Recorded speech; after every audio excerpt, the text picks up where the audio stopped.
obviously getting drafted as high as I did, my expectations were to go in there, play 20 years and, win Super Bowls. And, that was the dream going in there. And, but obviously it didn't work out. When I heard the news that they wanted to trade me, it was tough. Anytime you're not wanted somewhere, that's always, a tough pill to swallow. But then it was the opposite feeling. You go from being unwanted and then all of a sudden, the people in Carolina, wanted me and obviously traded for me. Sometimes in life, we got to dream a new dream, and we continue with our first take draft blitz by looking at Darnold's former team, which has the number 2 and number 23 picks in the first round.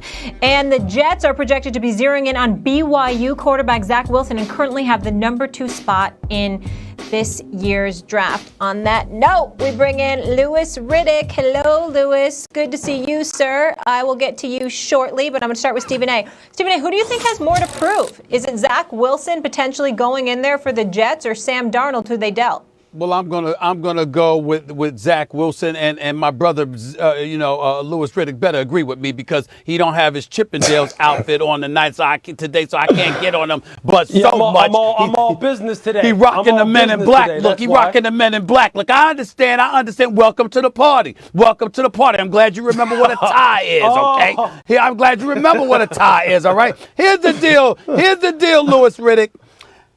I'm gonna say Zach Wilson for this reason.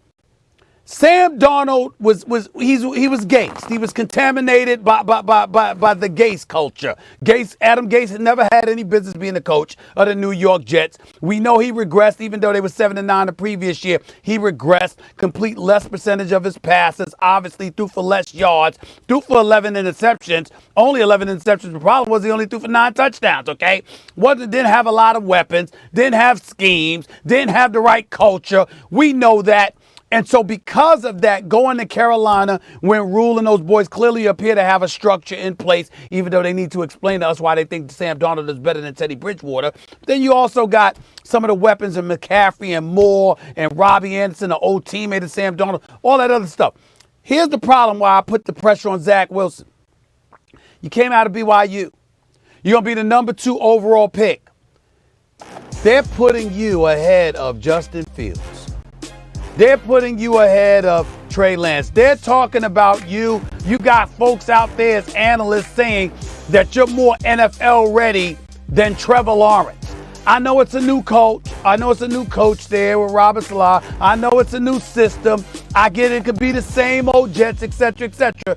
But then you also got to take into account the fact that, from the days of Richard Todd to Mark Sanchez, to Chad Pennington before him, to Geno Smith after him, and you got Sam Darnold. The reality of the situation is that it shouldn't take that much for you to really establish your mark. If you're that dude, if you're anything close to what they say about you, Zach Wilson, you should be an individual that's seen in very high regard by the New York Jets fan base, by the organization as a whole, because it ain't like you got much to succeed thus far anyway. So I think because of that, along with the fact that they're passing up on Justin Fields, who was supposed to be the number 2 quarterback taken behind Trevor Lawrence, and suddenly he's dipped to number 5, I think with all the bloviating about Zach Wilson, despite being at BYU, with the schedule and stuff like that, bottom line is, he got to show up and show that he's worth it. Number 2 overall pick. If he messes up, this is the same old Jets, and they'll be mired in mediocrity and purgatory for the foreseeable future, just as they always have been. Remember, this is a franchise that hasn't won a Super Bowl since 1969.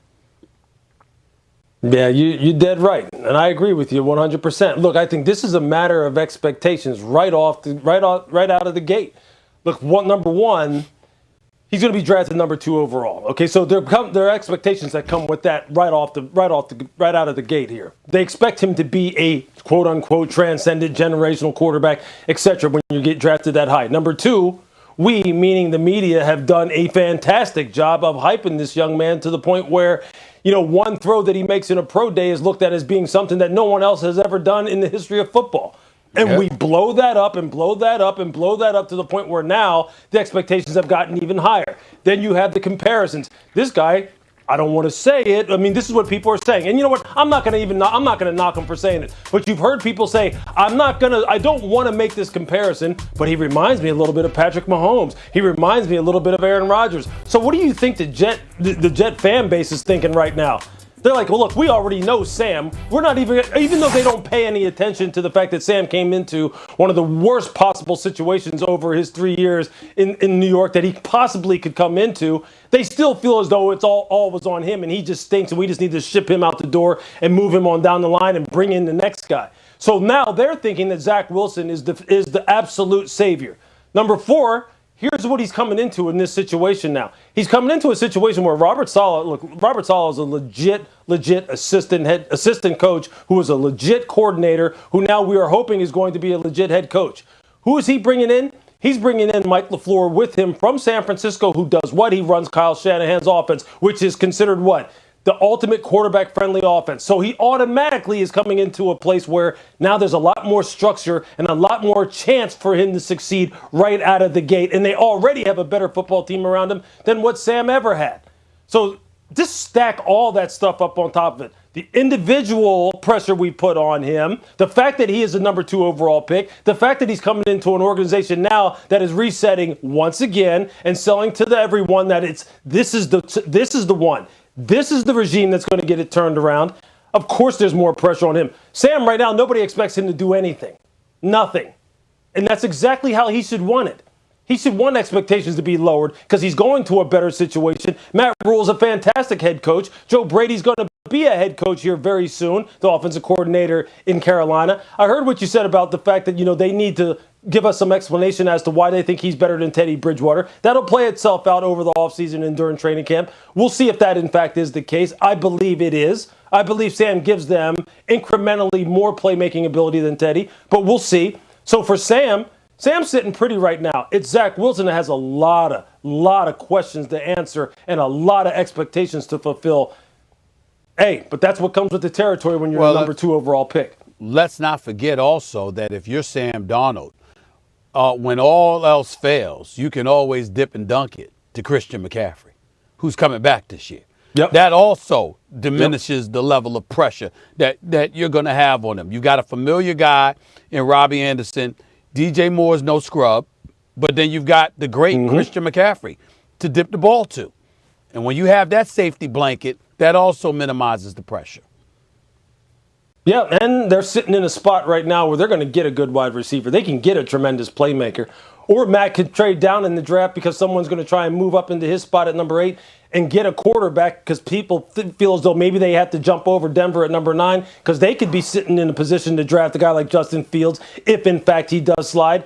And they could just go ahead and kind of really collect a whole, treasure chest full of draft picks and just continue to build out what is a pretty solid fundamental base as far as the football team is concerned down there in Carolina. Look, Sam's sitting pretty. I think he's going to rebound. I'm not going to say all of a sudden he's going to become the guy who was worthy of being the number 3 overall pick and he's going to become an all-pro, but he's in a hell of a lot better situation than he ever was in New York. And no matter what New York Jets fans want to say about the fact that Sam stunk and he's stunking up on his own, you know better. You know better than to say that and just put it all on that young man's shoulders. Hey, Lewis, look at me. Can you see me? Yeah, I see you. Yeah. Remember that? Yeah, man. That was Case. One of the most surreal things I've ever seen in football. No question about it. Ha. At the end of the day, you want to be where you wanted and you want to be appreciated. So it appears that is the situation he's in now in Carolina, and we hope it works out for him.